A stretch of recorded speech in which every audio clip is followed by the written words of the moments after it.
Good morning and happy Easter to you. My name is Mark Dorsett and I am the student pastor here at the Christabelle Spiritualist Church. Now, obviously, we're not at the church today. We are still doing part of the social isolation, the shelter in place. But again, happy Easter. It is my hope that you and your loved ones are happy and safe this morning and that you are able to spend this Easter with people that you care about. This morning, I feel it's more appropriate even than usual to begin this sermon with an Easter prayer, so to speak. So I'm going to bow my head and I'll begin with a prayer. Infinite intelligence, we're here this Easter morning with gratitude for all of our many blessings. This day, we ask that the spirit world surround us as we ponder the newness of life in spirit. We gather together, remembering that every day is a new beginning. Every season, we are able to observe in nature the evidence. Spring brings new life, new growth, the renewal of beauty in our natural environment. We ask that we each may receive a blessing, that we may further be enlightened in the truth and the light of spiritualism. In the name of the infinite, Amen. Now, the time of year here where Easter traditionally falls has really been a time of new renewal and new beginnings for countless civilizations, countless cultures throughout the centuries. And, Easter, especially here in the Northern Hemisphere, we celebrate this, but Easter traditionally falls around the time of the vernal equinox, otherwise known as the spring equinox. It's really the time when we all begin to look ahead to kind of coming out of our caves, coming out of our homes, coming out of that winter mindset of just being stuck indoors. And this is also that time where we really start to see the flora, the fauna, all the wonderful parts of nature starting to come back and wake up again. And, after that beautiful period of restful winter slumber. Now, this is also a very joyful time for those of us in spiritualism because it also reminds us of principle number 8. And now, how many of you remember principle 8? Okay, I'll just tell you. Principle number 8 is we affirm that the doorway to reformation is never closed here against any soul here or hereafter. Let me say that one more time. We affirm that the doorway to reformation is never closed against any soul here or hereafter. So, what does that mean in its simplified form? Essentially, you know what? And I'm glad you asked that question. It means that every day is a new beginning. Now, this time of year, especially around Easter time, it's all about new beginnings. It's all about being reborn in spirit. And it's all about that joy. And just like nature, which is beginning anew at this time of year, spiritualism teaches us that we can start fresh every day. That even if we've made some inappropriate choices in our lives, and, honestly, who hasn't? I mean, I've made my share of things that I do consider inappropriate choices at the time. And I want to make sure that I express it that way, as an inappropriate choice as opposed to a, quote, mistake.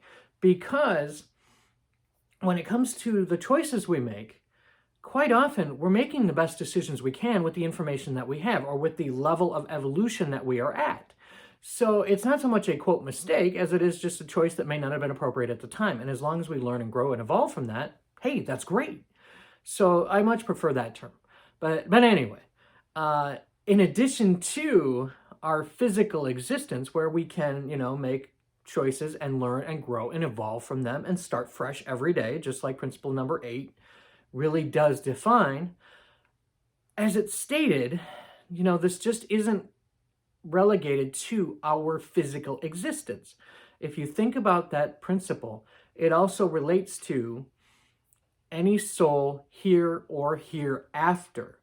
And what it's really referring to is the fact that whether you're physically alive or whether you're in spirit and you've made your transition already, no matter what a mess we've made of our lives, we can make changes that can help us to improve and grow and become better, stronger, happier people.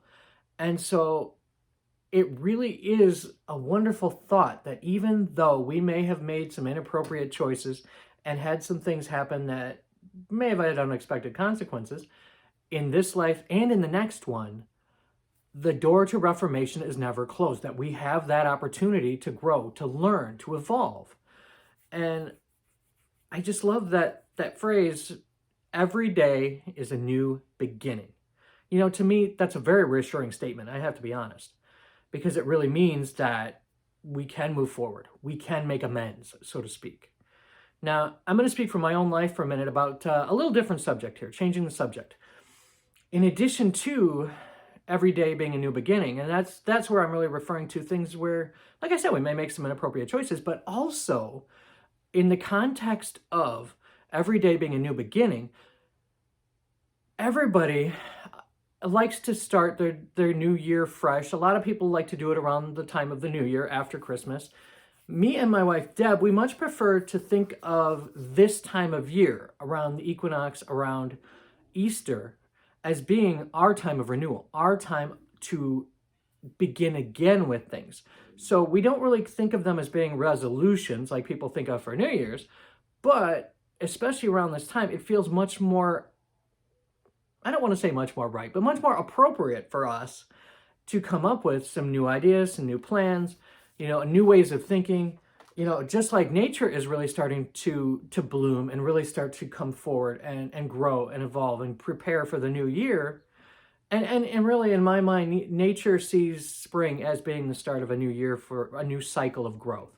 So for me and Deb, we take that cycle of growth and we look at it this time of year. And that's something where after you have had your long winter's rest, maybe now is a really good symbolic time to be reborn yourself.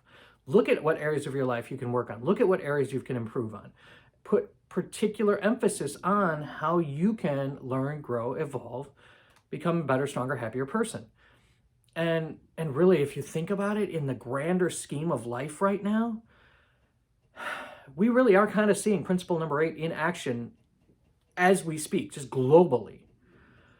A lot of us are feeling very isolated right now. We're not really able to go out the way we'd like to. We're not really even really supposed to interact with other people when we do go out. So, it's recommended that we stay away from other people. We wear a mask, and even the mask is going to further isolate us from other people, even if we are within the 6-foot distance.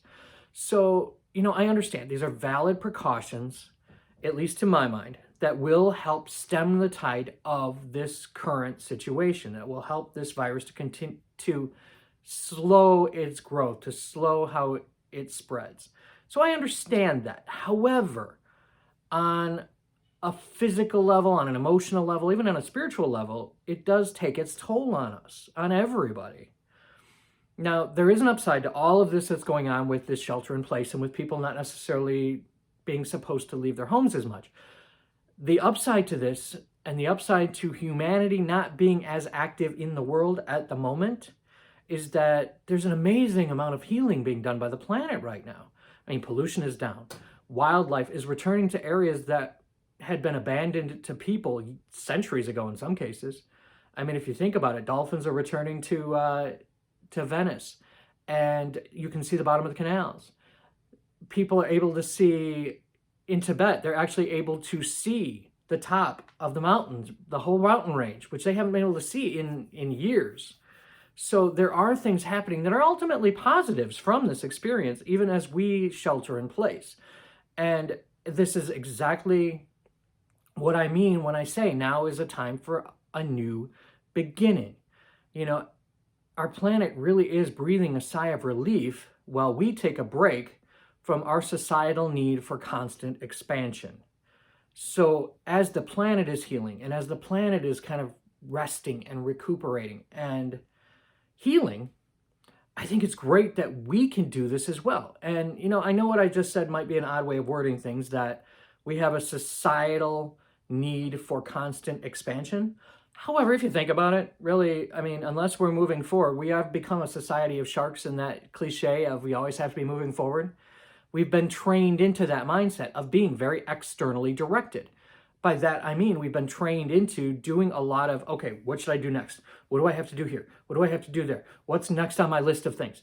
Now, this whole situation is kind of forcing a lot of people to reframe their lives and say, okay, wait a minute. What have I been doing to glorify busy?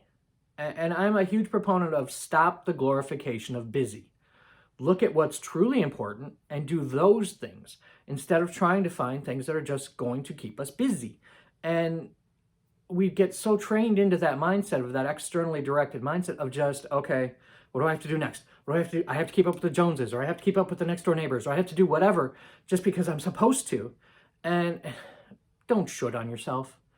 Don't say that I should do this, I should do that. In order to be a good person, I need to make this happen or that happen. Or what's going to make you happy? What's going to make your loved ones happy? And ultimately, what do you feel is going to be best for you and your family and the people around you without shooting on yourself, without saying, I should do this and I should do that and I really should do this because this is what I'm told I need to do. Can we please just reset that? And can we back away from that? This is the perfect opportunity for all of us to become more introspective in our lives, to become much more, I'll use the phrase internally motivated as opposed to externally directed. And I know those are some fancy terms that I'm throwing out there at you, but by internally motivated, what I'm referring to is look at where your life is right now. Look at Easter as being the perfect time to reconfigure your life, to be reborn, and to say, you know what? I'm going to look at my life from an internally directed mindset. I'm going to say, what do I want my life to be? What is truly important to me? And even when you look around, there's so many things that we're doing that we don't need to do. So try and step back from that. And I know, it's really easy for me. I can hear so many of you tell me I'm crazy, tell me that, yeah, whatever, buddy. I can't quit my job, even though it's not important to me. I get that. I do. Believe it or not, I really do. What I'm actually referring to is, yes, even though circumstances right now, you can't necessarily change immediately, you can then change how you feel about them. So even if you're somebody who right now, you're running around like a nut because you're in a service industry job, or you're one of those, what they're considering frontline people, even if you can't necessarily quit that job for whatever reason, you can change your mindset and do your best not to take your stress home. Do your best to let go of it. Do your best to try and reframe that focus. And even if you are running around like crazy trying to keep things going, you can, in that moment, still say, okay, wait a minute, when this is over, because it's going to be over, it's going to end, it's not going to be forever. What do I want to do with my life? What changes can I make right now that can help me to move forward in a much happier way? And when things do return to that sense of normalcy, you'll be able to say, you know what? Yeah, I'm going to go do this instead, and I'm going to be happy with it. Because honestly, society has started to change already. There's a lot of things that we're seeing where, for a lot of you especially, who are working from home, not everybody is off of work. There's a lot of people who are even working from home, or even people who are off work at the moment. I think as a society, we're discovering that a lot of the jobs that corporations told us could not be done from home or had to be done a certain way, we're finding that, you know what, that's not right.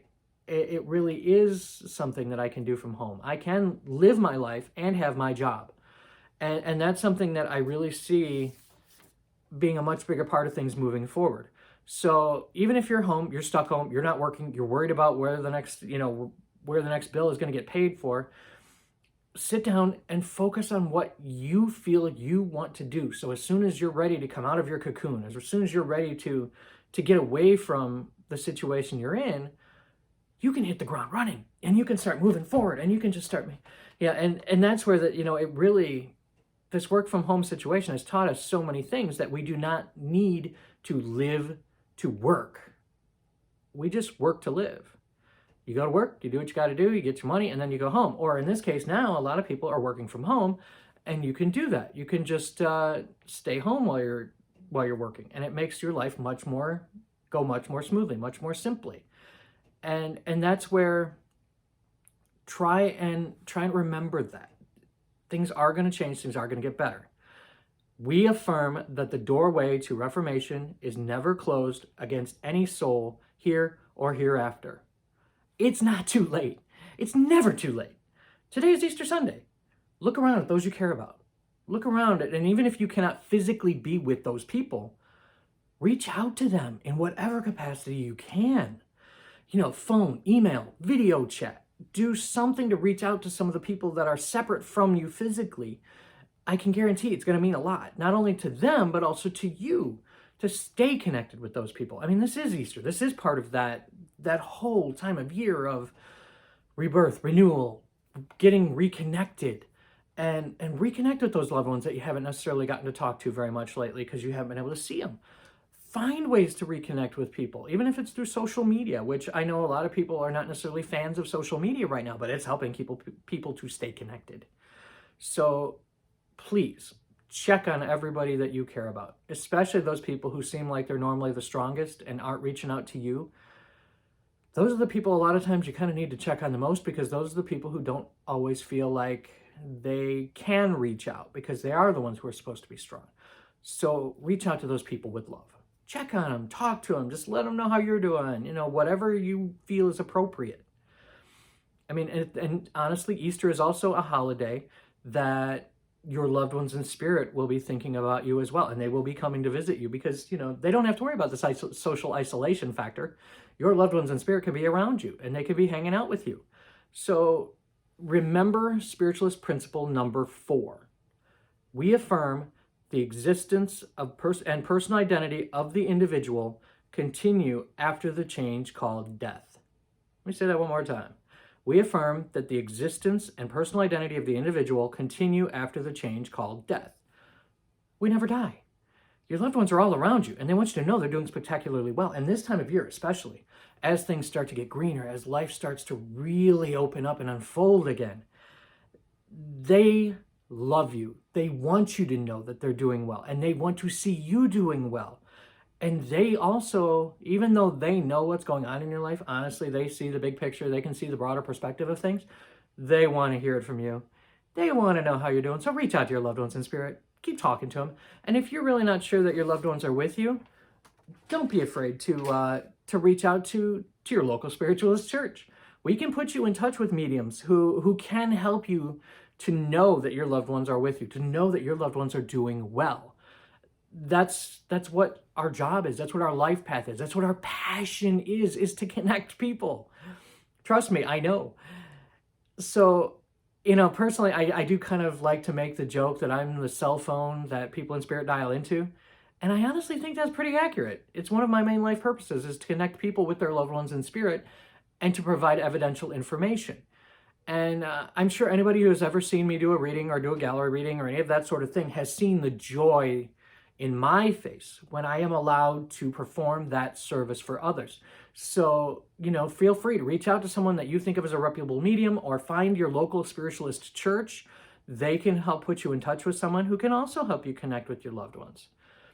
And if you are one of those people right now who is kind of feeling a little lost on this Easter Sunday morning, who feels a little without purpose, who feels a little bit like you don't really know what direction to go in, I'm going to sound like a commercial. I highly recommend watching my sermon, Work Without Hope. I think that could help kind of point you in the right direction. But also focus on your blessings. Think about what you do have around you. But also remember, you don't have to suffer in silence. Reach out to someone. And just know that those of us at the Christabelle Spiritualist Church, we are here. We're here to help in whatever capacity that we can. So reach out to us. We'll do whatever we can to help. So please, please, please, during this time of social isolation where we're sheltering in place, think of this Easter, this wonderful Easter Sunday, as being a time of rebirth for all of us. A time where we are a society of caterpillars. We're in our cocoons right now, but we are getting ready to blossom forth and to break out of that chrysalis and become beautiful butterflies who are ready to spread our wings and just be that beautiful butterfly that the world needs right now. So thank you. Bless you all. And I wish you and each of your loved ones a wonderful, wonderful Easter Sunday filled with joy and happiness. Now let's go out there and let's have some fun with life again, shall we?